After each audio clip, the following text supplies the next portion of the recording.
the thing that I see most protects people from being defrauded is men and women working together. I always say, I learned this as an investment advisor. You can defraud a man or you can defraud a woman, but it's almost impossible to defraud a man and woman working together. They cover the waterfront for each other.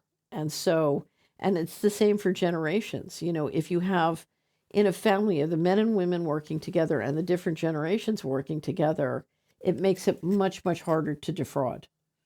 A lot of technology, both through the TV, through digital TVs, and through the computer, the internet, come with neurological weaponry. And that's a fact. And we spent a lot of time on Solari trying to get the best information about that and help you with it. But you need to know that that is real, and you need to know how to deal with it. And it's one reason you don't want to be making impulse decisions on when any of that stuff is on. So right, never make an investment while you're watching the Super Bowl. Right. Anyway, but you need to take time to learn about neurological weaponry and how it gets applied. The first Solari report we ever did on entrainment technology was its application to financial fraud.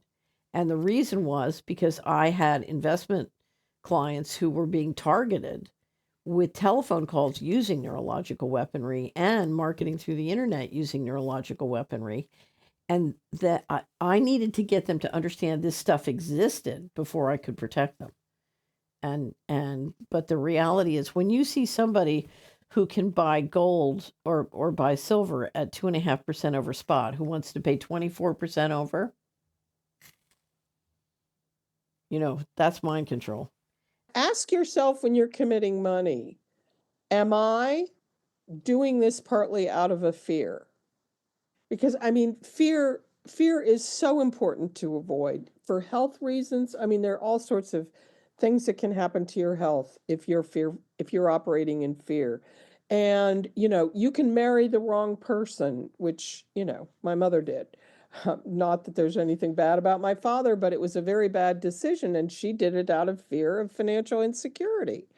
So zero in on what you're really afraid of, and then recognize when someone is appealing to you through that mechanism, and talk it over with people that you trust about whether you're making the decision based in fear. So I think fear can be very useful, because I can look at the world and say, oh my God, deglobalization is accelerating. It's really going to change everything. It's going to wreak havoc with so many things. You feel the fear, and that moves you to say, okay, I got to figure out how I navigate this. But once, fine, you do your research, you do your due diligence. But then when it comes to making decisions, you get the fear gone. Right. Go hug a tree. An intellectual decision based on right. Based on a clear understanding of the facts. Right. Let fear move you to action, but don't make your decisions out of fear. Right. So you have to be worthy of trust. You have to not, if you don't want to be defrauded, don't defraud other people. Right. And treat everybody with respect. And everybody has intelligence, so you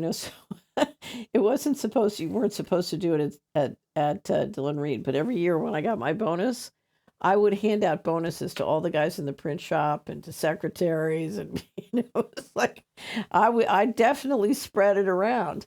But the intelligence I would get was formidable, and it was amazing. One of the reasons it took 12 years to become a partner at Dillon Read, I made it in 8.